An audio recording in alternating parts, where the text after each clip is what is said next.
Tercera de Juan, capítulo 1, versículo 2. Me dice amén cuando lo tenga. Aleluya.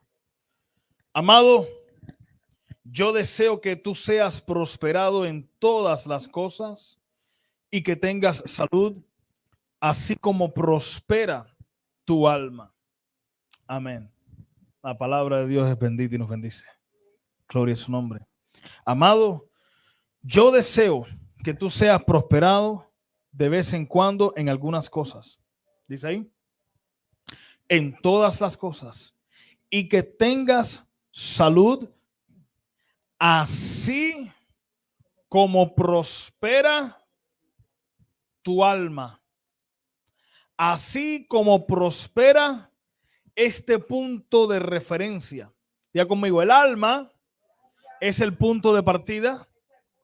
Es lo que define mi prosperidad, mi salud en todas las áreas. Amén. No dice, amado, yo deseo que tu alma prospere, así como prosperas en todas las cosas. No dice, amado, yo deseo que tengas salud, así como prosperas económicamente en todas las cosas. No dice, yo deseo que prosperes económicamente, yo deseo que tengas salud, así como está prosperando tu alma. Diga conmigo, el alma. Entonces, el medio, el puente de la bendición de Dios a tu vida está definida en tu alma. El ser humano no es un cuerpo. El ser humano es más que un cuerpo. El ser humano es un espíritu que tiene un alma y habita en un cuerpo. ¿Alguien dice amén? Dice la Biblia por allá por Tesalonicense, todo vuestro ser, espíritu, alma y cuerpo sea santificado, sea guardado. En otras palabras, todo nuestro ser consiste en espíritu, alma y cuerpo. El espíritu es donde el Espíritu Santo mora. Ya en el espíritu todo está hecho, todo está garantizado. Ya llegaste, ya pasaste de muerte a vida. Pero en el alma es el asiento de la voluntad, de las emociones, de la forma de pensar, de la mentalidad, de las actitudes, ahí donde están las heridas, ahí donde están las heridas del pasado, ahí donde están las ataduras, ahí donde están los vicios, etcétera, etcétera. Y el cuerpo es el cuerpo físico. Amén. Entonces, yo voy a tener prosperidad y salud, así como prospere mi alma. Así como prospere mi alma. Escuche bien.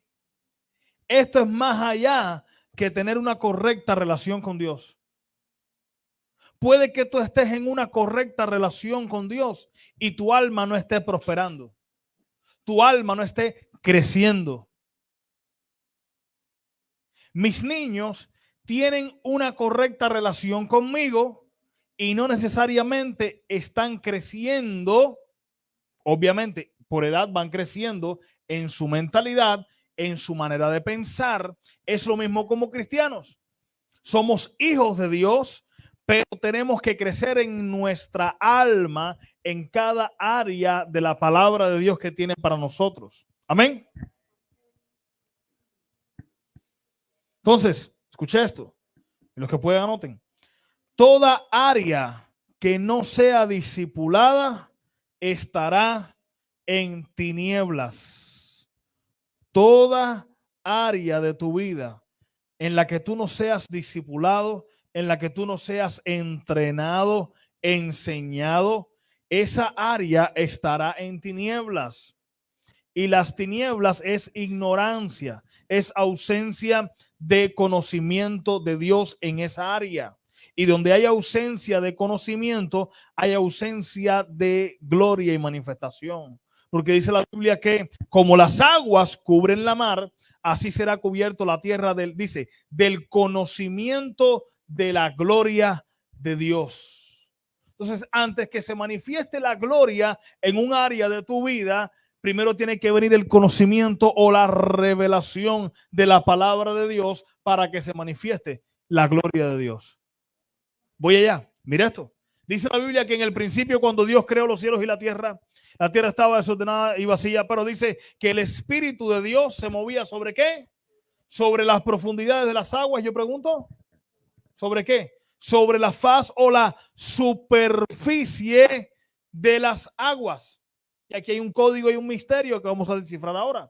Dios no se mueve sobre la profundidad, sino se mueve cuando ya alcanzó una altura de agua y se mueve sobre esa superficie. El agua representa, vamos a decir, la palabra de Dios. Cuando usted en un área de su vida se llena y se llena y se llena su tanque espiritual, por así decirlo, se llena su alma de conocimiento, de palabra de Dios, de revelación, Dios dice, ahora estás listo para yo moverme, no en el fondo del tanque de gasolina, por así decirlo, sino arribita, bien lleno. En otras palabras, si queremos un mover del Espíritu Santo, tenemos que llenarnos de revelación, de conocimiento, de iluminación, discipulado, enseñanza, venir a la iglesia, congregarse, escuchar la palabra de Dios, porque dice la Biblia que la fe viene por el oír y el oír la palabra de Dios. ¿Qué desata un milagro? La fe. ¿Qué promueve la fe? ¿Qué hace subir la fe? La palabra de Dios. ¿Alguien diga amén? Entonces Dios no se diga conmigo, Dios no se mueve sobre la profundidad de las aguas, sino sobre la superficie de las aguas. Dios no se mueve cuando hay poquitica agua.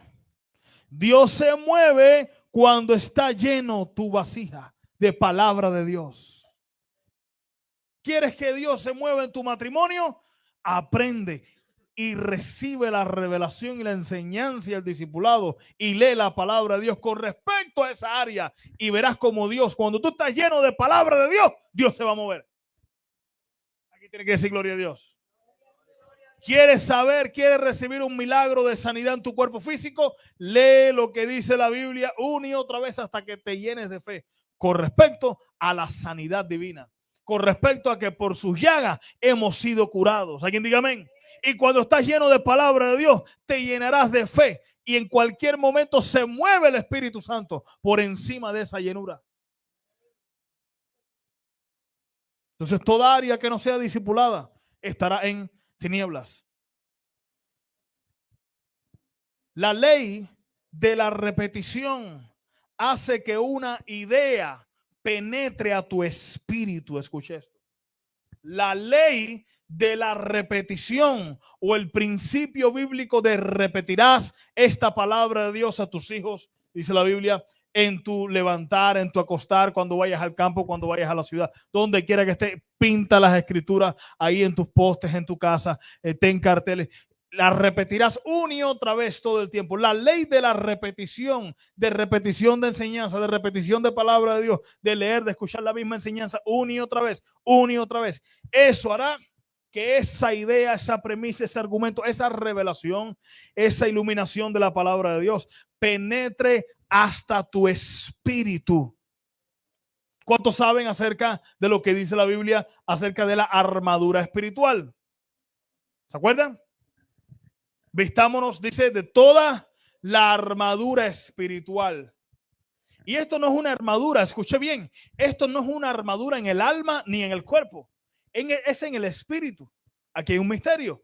Aunque en nuestro espíritu ya todo está hecho, escuche bien, aunque en nuestro espíritu, yo lo he enseñado una y otra vez, ya llegamos, pasamos de muerte a vida, punto. ¿Sí o no? Tenemos al Espíritu Santo en nuestro espíritu, pero aunque en nuestro espíritu ya todo está hecho, podemos crecer en el espíritu a medida que caminamos con Dios en esta tierra. Recibimos unciones, recibimos mantos, recibimos asignaciones, revelación, armadura espiritual. Y la armadura espiritual no se pone simplemente porque yo lo declaro. Y gloria a Dios y creo en la declaración. Yo declaro que tengo puesto el yelmo de la salvación, el casco de la salvación, ¿verdad? Yo lo declaro en el nombre de Jesús. Pero realmente lo que significa vestirse de la armadura de Dios es más allá que declararlo, porque yo puedo decir, yo declaro que yo tengo el yelmo de la salvación, el casco de la salvación. Escuche esto, yo declaro que tengo el casco de la salvación y estoy protegido contra todo dardo de las tinieblas que venga contra mí, que venga contra mi mente para desanimarme, condenarme, decirme, tú has fallado, tú no puedes salir de ahí, tú no puedes salir de esa condición, tú nunca vas a cambiar. Yo puedo declarar todo lo que yo quiera, pero si yo no tengo revelación, si yo no he repetido una y otra vez la enseñanza del poder de la sangre de Cristo, que me libra de toda condenación, que ya yo soy justo, soy perfecto, soy santo, soy inocente ante los ojos del Padre, no por mis buenas obras, no por mi comportamiento de esta semana, sino por la sangre del Cordero que me declaró inocente y puro. Y cuando venga todo dardo de condenación, de desánimo del diablo, yo le digo, espérate, hay poder en la sangre de Cristo. La sangre de Cristo me declaró inocente, puro y justo. Por tanto, ninguno de esos dardos puede penetrar mi mente. Entonces, ¿qué está pasando ahí? Yo me estoy vistiendo de armadura espiritual, porque la ley de la repetición, cuando yo escuché que el pastor habló una y otra vez de la sangre, cuando empecé a leer sobre la Biblia, sobre la justificación por medio de la fe, de que Jesús ocupó mi lugar y ahora yo ocupo el lugar de Jesús. Jesús murió en mi nombre, yo vivo en su nombre. Cuando Dios miró a Jesús en la cruz, ahí estaba muriendo Adrián. Cuando Jesús resucitó, ahí estaba viviendo Adrián. Él murió en mi nombre y él resucitó en mi nombre. Ahora yo vivo en su nombre. Aleluya. Ante los ojos del Padre, Dios no mira mis obras, sino la sangre de Cristo. Cuando yo voy ante el Padre a orar, Dios no toma en cuenta mis obras, ni las buenas ni las malas, porque aún las buenas obras sin la sangre de Cristo, la Biblia le llama obras muertas. Toda obra buena que no es basada en la sangre de Cristo y en la fe en su sangre es una obra vana, porque no somos salvos por obra, dice la Biblia, sino por gracia. Y cuando yo he tenido esa repetición una y otra vez, eso se ha hecho parte de mi armadura espiritual.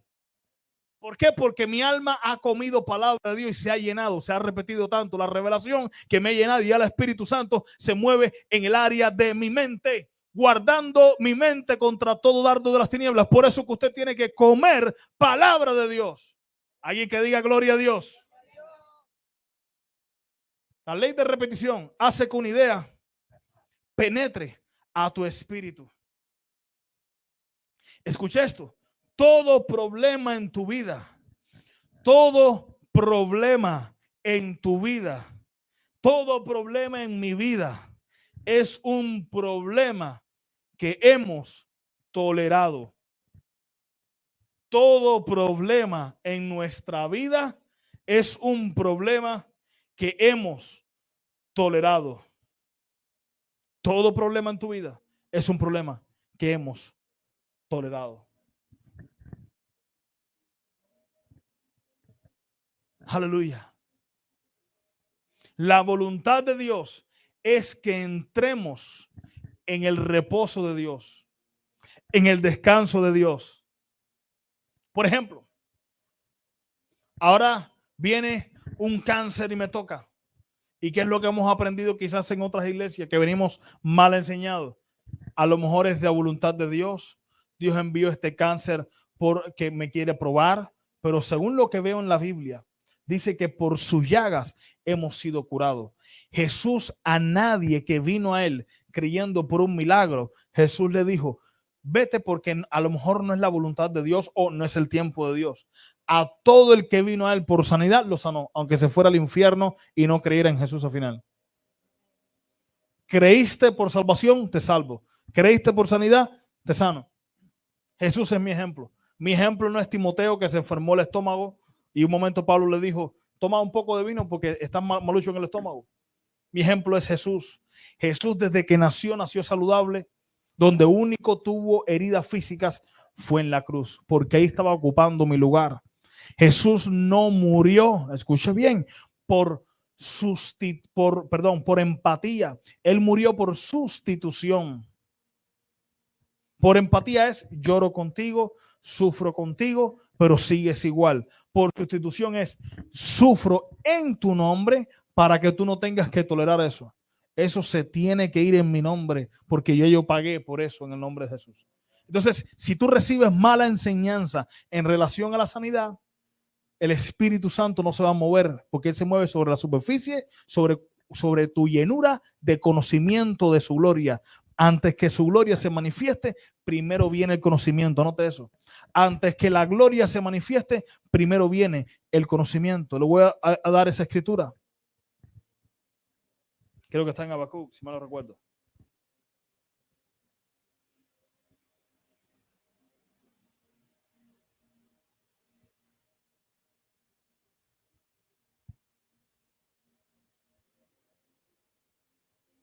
Habacuc 2:14. Habacuc 2:14 declara: porque la tierra será llena del conocimiento de la gloria de Jehová, como mira la comparación, cómo Dios compara a través de este profeta Habacuc el conocimiento de la palabra de Dios, de la gloria de Dios. ¿Con qué lo compara? Dice, como las aguas cubren la mar. ¿Lo vio? El conocimiento, la revelación, el entendimiento en tu alma, que tu alma prospere y avance en revelación y entendimiento en cada área de tu vida, tiene que ver con la llenura de la palabra de Dios en tu vida, en esa área. Y Dios dice, ya estás lleno, como las aguas cubren la mar, ya estás listo para que la gloria se manifieste. Porque antes que venga la gloria, primero viene, ¿qué cosa? El conocimiento. Bienvenidos.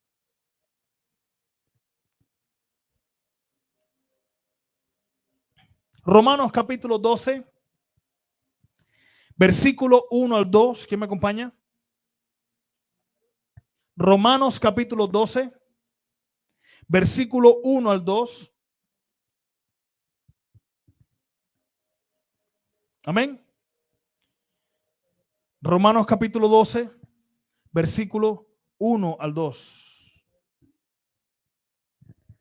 Así que, hermanos, os ruego por las misericordias de Dios que presentéis vuestros cuerpos en sacrificio vivo.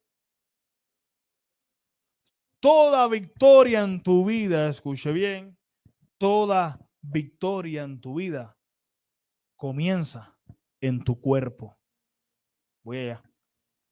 La victoria que hoy tú te llevas para tu casa comenzó esta mañana en tu cuerpo, al su alma decirle no al sueño, no al descanso, tomar su tiempo, su sacrificio y venir hasta acá para congregarse, adorar a Dios y recibir enseñanza, palabra de Dios y administración del poder de Dios.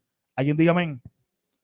Entonces dice la Biblia, hermanos, les ruego por la misericordia de Dios que presentéis vuestros cuerpos en sacrificio vivo, santo, agradable a Dios, que es vuestro culto racional. Dice, no os conforméis a este siglo. Ven acá, chino. Un ejemplo que voy a poner, miren esto. No os conforméis a este siglo. Párese aquí frente a ellos. ¿Qué cosa es conformarte a este siglo o a esta era o a esta edad o a este mundo? Conformarte es esto. Tu alma recibe conocimiento de que Dios te quiere sanar. Y de pronto el mundo te dice, el diablo, las tinieblas, el sistema caído te dice, no, vamos a limitarte, Dios no te quiere sanar. Y te empieza a estrechar. Bueno, ya yo entiendo que Dios me quiere prosperar. Voy a conseguir nuevos trabajos, nuevos negocios, lo que sea. Y de pronto cuando Él quiere avanzar, el mundo dice, avanza un poquitico. Yo no, yo quiero conformarte a mi manera, quiero moldarte, quiero mantenerte estancado. No quiero que avances. Dios dice, no te conformes a este mundo, a los vicios, al pecado, a la atadura, a la pobreza que no te pertenece como hijo de Dios, que la cual Jesús llevó en la cruz también. Ahora vamos a hablar sobre eso. No te amoldes a este mundo. Si no, gracias. Mire lo que dice. No te dejes amoldar por este mundo, sino transformaos. Es la palabra metamorfo. De ahí viene metamorfosis, la transformación. Por medio, ya conmigo, medio. ¿Cuál es el medio? El alma. Cuando el alma prospera, cuando el alma renueva su mentalidad a través del conocimiento de la Biblia. ¿Alguien me va siguiendo lo que estoy explicando? Amén. No os conforméis a este siglo, sino transformados por medio. ¿Sí? ¿Cuál es el medio de mi transformación, de mi rompimiento, de la manifestación de la gloria de Dios en mi vida? El alma. Por medio de la renovación de vuestro entendimiento. No, pero yo entiendo que este cáncer, esta enfermedad, a lo mejor Dios me la puso. Estás entendiendo mal. Renueva tu mentalidad. No, yo entiendo de que esta pobreza, esta hambre que estoy pasando, esto seguro es Dios que me lo envió. O este pecado que tengo es Dios que me lo envió. Esta atadura, vicio, lo que sea, esto es Dios que lo está permitiendo con algún propósito. No, renueva tu entendimiento con la palabra de Dios. para que recibas la transformación. Dice, por medio de la renovación de vuestro entendimiento, para que comprobéis cuál sea la mala voluntad que Dios te tiene. Dice ahí. ¿Cuántos son padres y madres acá? Levanten la mano. Tú, para enseñarle una lección a tu hijo, a tus hijos, ¿tú le enviarías una enfermedad? Yo pregunto. ¿Tú lo dejarías sin comer? Pregunto. Entonces, ¿usted y yo nos creemos mejores que Dios? Dios dice en Mateo capítulo 7, creo que es versículo 11, y dice por allá por Lucas, dice dos cosas en dos perspectivas diferentes. Dice, si ustedes siendo malos saben dar, ¿qué cosa dice? Buenas dádivas, regalos a vuestros hijos, ¿cuánto más vuestro Padre Celestial, dice Mateo, dará buenas cosas a los que le pidan? Y Lucas dice, el Espíritu Santo, ¿cuánto más vuestro Padre Celestial no les dará el Espíritu Santo a los que se lo pidan? En otras palabras, que yo veo ahí, que Dios está tan interesado en darte buenas cosas, lo material de esta vida y lo espiritual del cielo, el Espíritu Santo. En uno dice, ¿cuánto más vuestro Padre Celestial dará al Espíritu buenas cosas? Y en Lucas dice, el Espíritu Santo.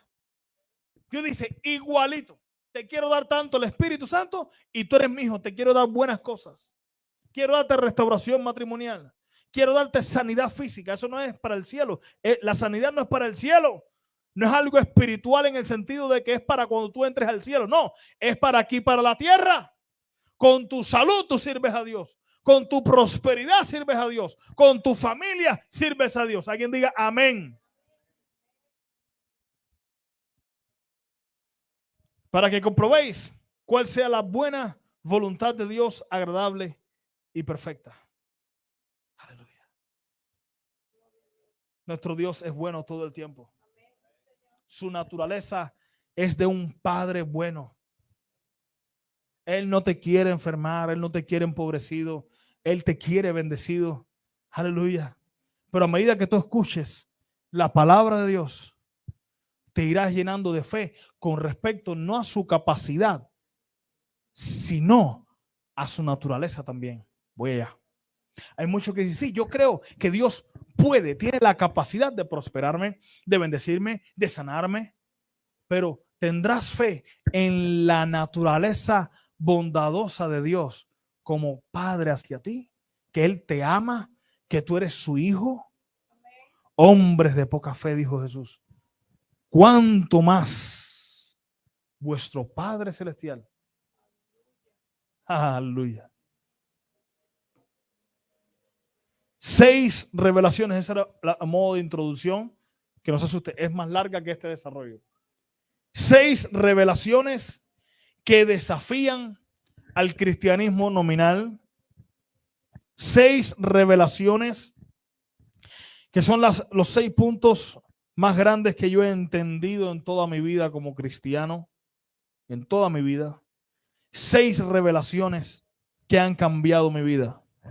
Número 1, Dios siempre quiere salvar. Dios siempre quiere salvar. Acerca de esto que estoy tocando, hablo en mi libro, Cómo convertirse en un hacedor de milagros, señales y maravillas. Puede adquirirlo ahí al final, cuando terminemos el servicio, y en Amazon también puede pedirlo. Dios siempre quiere salvar. Siempre, siempre quiere salvar. No hay nadie insalvable. No hay nadie tan perdido que Dios no lo pueda rescatar. Esos locos que tú ves mendigos por ahí, cualquiera Dios lo puede salvar, lo quiere rescatar. Dios quiere salvar tanto, tanto, tanto, que nos mandó y dijo, vayan y prediquen. Porque yo quiero salvar. ¿Alguien diga amén? Número 2, Dios siempre quiere sanar. Dios siempre siempre, siempre quiere sanar. La Biblia no dice, la Biblia no dice así en Santiago, no dice, ¿hay alguno enfermo entre ustedes? Ore a Dios a ver si es la voluntad de Dios. No. ¿Hay alguno enfermo entre ustedes? Llame a los ancianos o líderes de la iglesia para que le unjan con aceite y oren por él y sea sano. En otras palabras, la sanidad no es un privilegio de algunos pocos, es un mandamiento del Señor. Para nosotros como ancianos del Señor, como pastores, ministros, líderes, ministremos sanidad al pueblo. Pero qué triste cuando en una iglesia la gente no puede llamar a los ancianos, porque los ancianos, en lugar de ungirte con aceite o orar por ti, te dicen, cuando Dios quiera te sana, depende de Dios. Dios dice, no, depende de ti, ancianos, pastores. Depende de ti. No estoy diciendo que la gloria es para el anciano. Lo que estoy diciendo es que el anciano tiene que ayunar, tiene que orar, tiene que leer la palabra, tiene que llenarse de fe, tiene que llenarse de la unción del Espíritu Santo para que pueda ministrar el poder de Dios al pueblo. ¿Alguien diga amén?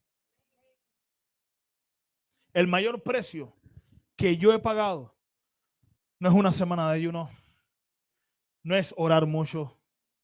El mayor precio que yo he pagado para seguir cargando la gloria de Dios y orando por enfermos en el nombre de Jesús es orar por alguien que no se sane y yo pagar el precio de seguir creyendo que Dios siempre quiere sanar.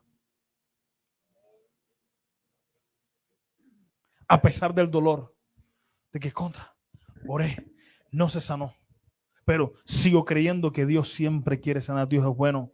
Tengo que buscar más a Dios entonces. Tengo que ayunar más. Tengo que buscar más su presencia. Porque cuando los discípulos, escuchen bien, no pudieron echar fuera un demonio de un lunático, menos mal que los discípulos no fueron a los fariseos, a los escribas, a los intérpretes de la ley de su tiempo, sino que fueron a Jesús para preguntarle por qué no pudieron echar fuera el demonio. Y Jesús, ¿qué les dijo? Les dijo, por vuestra poca fe, en el original dice apistis, por vuestra falta de fe. Escuche bien, por vuestra falta de fe. Porque si tú eres fe como un grano de mostaza, dijeres a este monte, desarráigate y échate en el mar. Pero termina diciendo, pero este género no sale a veces porque no es la voluntad de Dios. ¿Es lo que dice? No sale sino, es decir, yo quiero siempre que salga ese demonio. Ese demonio de lunático, locura, yo siempre he querido que saliera, pero no hay gente que ayune lo suficiente. No hay gente que busque el poder de Dios suficiente. Por eso es que usted necesita la enseñanza correcta con respecto a la sanidad. Si usted quiere el poder de Dios, tiene que tener, antes de la gloria, viene el conocimiento. Hay un precio a pagar. Es gratis, pero no es fácil. Hay un precio a pagar por la gloria. Dígame. Jesús dijo, yo quiero tanto, tanto sanar, que eso depende de ustedes, discípulos. Oren y ayunen más. Hay géneros que no salen con ayuno y oración. ¿Lo vio ahí? Si depende únicamente de Dios, entonces el ayuno, la oración por los enfermos, es pointless. Es por gusto. No tiene sentido. ¿Para qué voy a ayunar? ¿Para qué voy a presionar en el mundo espiritual? Señor, úngeme más. Dame más de tu poder para traer soluciones imposibles a la gente. Úngeme, dame tu unción santa, dame tu presencia. Oh Padre, fortaléceme para cuando yo ore los enfermos. ¿Para qué tengo que ayunar? Dame poder, dame unción para cuando yo declare que ese demonio de locura salga afuera. ¿Para qué yo tengo que pedir eso? Si depende de Dios. El ayuno queda sin sentido. La oración pidiéndole a Dios por poder, unción sobrenatural para bendecir a la gente, es sin sentido entonces. Porque depende de Dios entonces. Por eso es la teología de muchos. Por eso no ayunan. Por eso no buscan a Dios. Por eso no tienen nada que ofrecer. Históricamente, mire, yo he recién convertido, me leí un libro que se llama, tiene varios tomos, Los Generales de Dios. ¿Quién ha escuchado hablar de ese libro? Los Generales de Dios.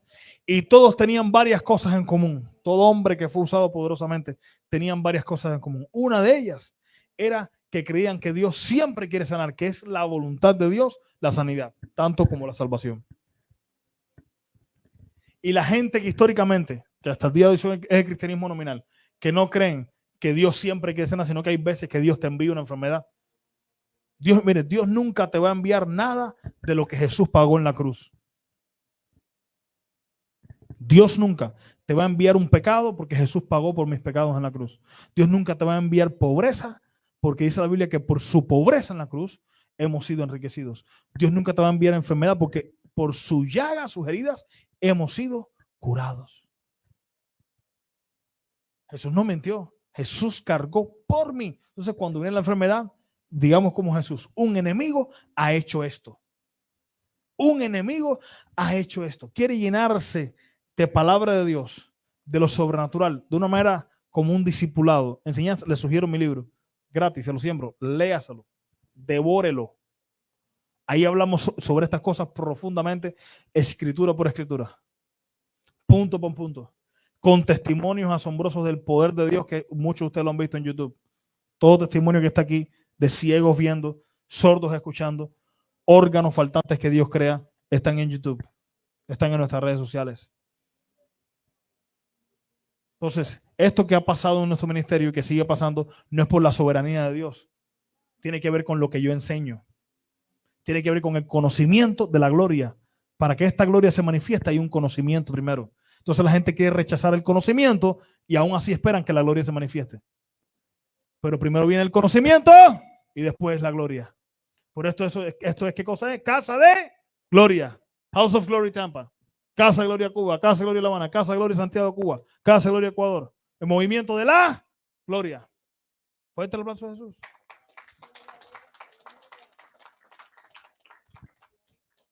Dios siempre quiere salvar, número uno. Número dos, Dios siempre quiere sanar. Jesús a nadie le negó sanidad. Jesús no sanó a todo el mundo literalmente de los que existían en su generación, incluyendo los mayas, incas, aztecas. Un ejemplo que pongo para que me entienda. No sanó al universo entero, a todo el mundo. Él sanó de todo el mundo absolutamente los que vinieron a Jesús y creyeron en fe por una sanidad, por un milagro. Cuando venían por una sanidad, Jesús decía, vamos a orar a ver si es la voluntad de Dios. No. Él decía, ¿crees que puedo hacerlo? Y siempre sellaba el milagro. ¿Cómo? Conforme a la soberanía de Dios se ha hecho. No, conforme a tu fe se ha hecho. Entonces no depende de la soberanía de Dios, sino que ya el Dios soberano dijo, yo siempre quiero. ¿Tienes la fe? Amén. Y Jesús caminó en una unción sin límites. Y aún así caminando en una unción sin límites, siendo Dios en carne, ¿alguien diga amén? Y caminando bajo el poder del Espíritu Santo, él fue, Marcos capítulo 6, él fue a su tierra natal, a donde se crió, a Nazaret. Y dice que no pudo hacer allí ningún milagro, salvo que sanó a unos pocos enfermos. Un milagro tiene tres características. Un milagro es instantáneo,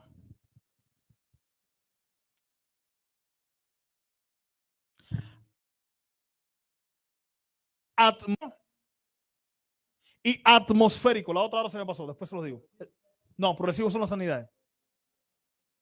Un milagro es instantáneo, atmosférico, se me olvidó el otro. De eso he hablado muchas veces. Está en mi libro también.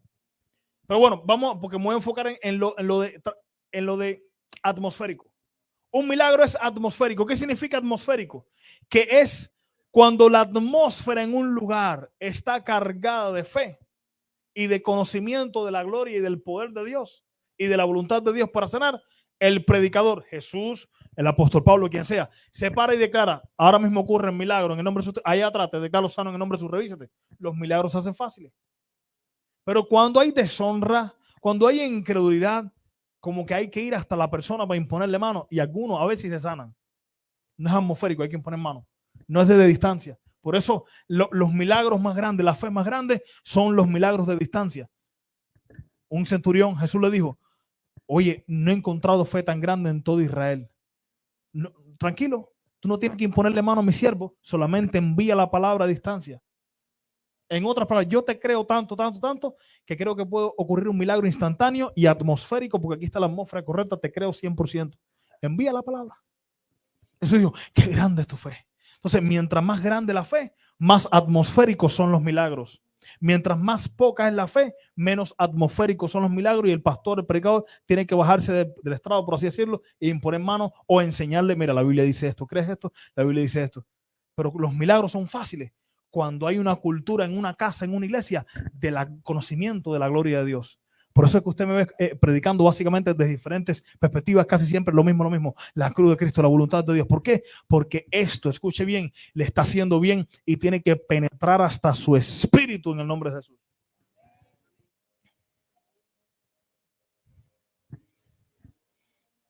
Salvo que sanó a unos pocos enfermos poniendo sobre ellos las manos. Pero no es porque no era su voluntad, es porque conforme a tu fe se ha hecho. No había fe, no podía ser. ¿Qué le parece? Pero siempre Jesús quiere sanar. Y si en la tierra fue así, imagínese la diestra del Padre en el cielo. Él siempre quiere sanar. Él no te quiere con esa enfermedad. Amén. Dios siempre quiere salvar. Dios siempre quiere sanar. Dios siempre quiere liberar. Cada vez que yo veo un enfermo que no se sana, esto es lo fácil. Lo fácil es decir, en el tiempo de Dios será hecho. Pero cuando yo veo una oración o una imposición de mano, una declaración, y no ocurre algo, eso es un reto para mí, que yo digo, tengo que ayunar más, tengo que buscar el poder de Dios, pero nunca voy a apostatar de la fe, porque hay diferentes niveles de apostasía, que yo hablo aquí en mi libro de eso, diferentes niveles. Está la apostasía moral, que es la que casi la gente siempre conoce, la apostasía doctrinal, que cae en falsa doctrina, apostasía moral. Apostasía significa apartarse de la fe. Apostasía moral es cuando llamamos a lo malo bueno y a lo bueno malo. Apostasía doctrinal es cuando caemos en falsas doctrinas, que negamos cosas básicas de la Biblia como la Trinidad, etcétera, que son doctrinas básicas de la palabra de Dios. Y esta es la apostasía de lo sobrenatural. Es cuando decimos, bueno, a lo mejor Dios no quiere sanar, esas cosas, estamos renegando de las llagas de Cristo. Dios siempre quiere sanar. Entonces, lo que nunca vamos a caer, y vuelvo a repetir la última idea donde me quedé, es que nunca podemos caer en decir, bueno, déjame apostatar de la fe de lo sobrenatural. Es decir, a lo mejor Dios no quiere sanar. A lo mejor no es en el tiempo de Dios. Eso es lo más fácil. Entonces, Dios siempre quiere salvar. Dios siempre quiere sanar. Dios siempre quiere liberar. Número 4, Dios siempre quiere prosperarte. Dios siempre quiere que tú avances en la vida, que tú prosperes cada día más. Esa es la voluntad de Dios para tu vida. Esa es la voluntad de Dios. Lo leímos al principio, ¿se acuerdan? 3 Juan 1:2, amado, yo deseo que seas prosperado en todas las cosas y que tengas salud, así como prospera tu alma. Hemos visto en otras ocasiones que dice la Biblia que si alguno tiene, alguna viuda tiene hijos, que las mantenga, porque esto es bueno y lo agradable delante de Dios, porque si alguno, dice, no provee para los suyos, es peor que un incrédulo y ha negado la fe. Es decir, no es ni cristiano. En otras palabras, ¿cómo yo voy a proveer a los míos si no prospero en la vida? Entonces, la prosperidad no es una bendición, más que una bendición o un privilegio, es un mandamiento de Dios. ¿Aquí me haciendo? Entonces, eso, lejos de ser intimidante, es una buena noticia. Dios me quiere prosperar en mis negocios, Dios me quiere que crecer en el área de la finanza, para que provea a los míos, para que siga diezmando, honrando a Dios con mis diezmos y mis ofrendas, para que el reino avance. Aquí diga amén. Esa es la voluntad de Dios. Aleluya. Jesús, ahora vamos a quitar el Jesús católico que nos han enseñado, que es un Jesús pobre. Jesús desde que nació tenía la vida resuelta. No vinieron unos cubanos vendiendo como allá en Cuba, vendo un pedacito o compro un pedacito de oro. No. Vinieron con cofres de oro, incienso, mirra, en el nacimiento de Jesús. Sabios del Oriente. Desde que nació tenía la vida resuelta. Jesús nació en un pesebre no porque era pobre, no porque sus padres no tenían cómo sostenerlo. Dice la Biblia que era porque no se halló lugar en el mesón, en el motel. Estaba repleto el hotel, por así decirlo, y dijeron, bueno, aquí mismo vamos a nacer. Aquí mismo va a nacer el niño Jesús. Y nació ahí. De hombre fue carpintero junto con su padre, un negocio multifamiliar. Eran prósperos. Su ministerio era un ministerio próspero.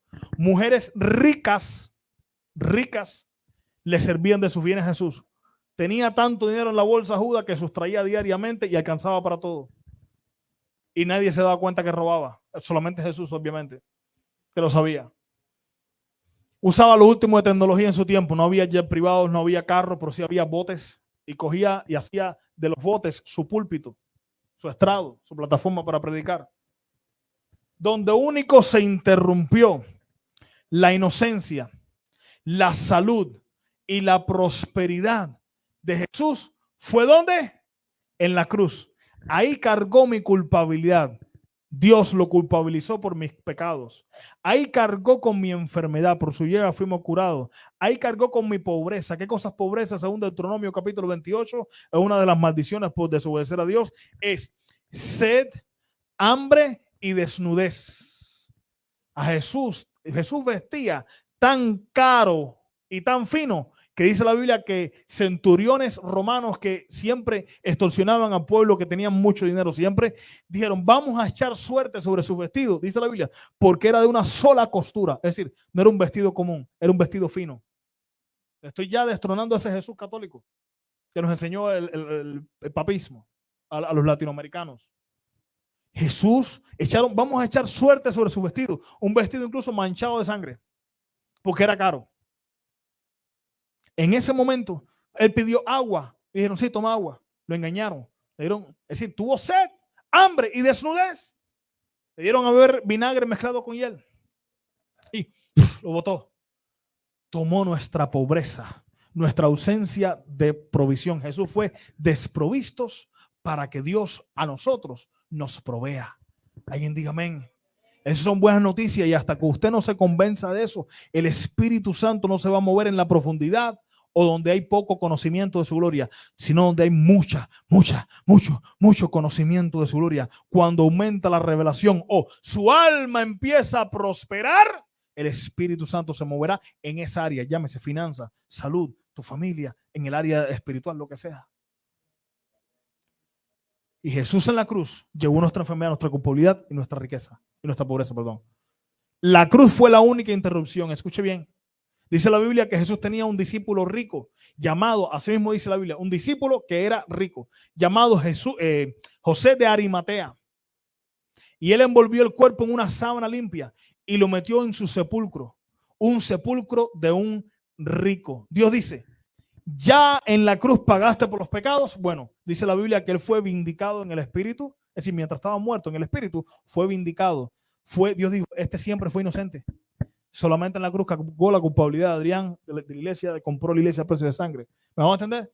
Pero Dios dice, ya eres inocente. Número 1, en el área espiritual. Número 2, en el área de salud, dice la Biblia que su cuerpo no vio. No dejarás que mi cuerpo, no dejarás que tu santo vea corrupción. Y dice Pedro más adelante en el discurso que Jesús no vio corrupción. En otras palabras, 3 días muertos físicamente en su cuerpo, pero su cuerpo no se pudrió.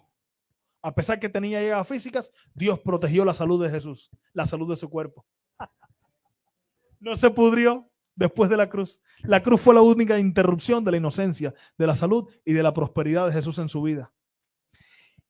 Y fue en prosperidad, en una tumba de ricos. Salud, no vio corrupción su cuerpo. Inocencia, fue vindicado en el espíritu. Ya se destronó ese Jesús católico que te enseñaron pobre. Jesús siempre caminó en salud, siempre caminó en prosperidad y siempre caminó en inocencia, en pureza. Fuerte el aplauso a Jesús. Y para terminar, Dios siempre quiere salvar, número 1, 2, Dios siempre quiere sanar, Dios siempre quiere liberar, Dios siempre quiere prosperar. Y número 5, perdón, Dios siempre quiere hablar. Dios siempre quiere hablar. Son, 5 revelaciones, no 6. 5 revelaciones que desafían al cristianismo nominal. 5 revelaciones. Dios quiere siempre salvar, sanar, liberar, prosperar y hablar. Dios es un Dios que habla. Imagínese que su hijo le pida algo o hable con usted y usted se haga el sordo y no conteste y no hable. Dios siempre quiere hablar. Pero para eso tenemos que abrir las escrituras. Tenemos que leer la palabra de Dios, tenemos que meditar en la palabra de Dios, tenemos que meditar en su bondad, tenemos que tener una relación con Él y poco a poco irás discerniendo lo que Él siempre ha estado haciendo. Él siempre te ha estado hablando, siempre en una idea, un pensamiento, un cartel de la calle, una señal, todo tipo de manera, en sueños, donde quiera, Dios te está hablando. Él siempre se está comunicando contigo y conmigo. Solamente tenemos que afinar nuestros oídos espirituales. Aleluya. Efesios 1:3 declara: bendito sea el Dios y Padre de nuestro Señor Jesucristo, que nos bendijo con toda bendición espiritual en los lugares celestiales en Cristo. No dice, bendito sea el Dios y Padre de nuestro Señor Jesucristo, no dice que nos bendijo con toda bendición material aquí en la tierra. No, dice, nos bendijo con toda bendición espiritual allá en el cielo. Es decir, la bendición que está garantizada por defecto, por default, es la bendición espiritual cuando nacemos de nuevo, cuando nos convertimos en cristianos. Ya Dios nos bendijo y punto. Pero en el área de la familia, en el área de la salud, en el área de la prosperidad, no necesariamente tengamos esa bendición. Y esa bendición viene por el conocimiento de la palabra de Dios en cada área de mi vida. Entonces, cuando mi alma prospera, mi salud mejora, mi finanzas mejora, todo empieza a prosperar en todas las áreas, así como en todas las áreas voy aprendiendo acerca del conocimiento de su gloria. Fuerte el aplauso al Rey y póngase en pie. Aleluya.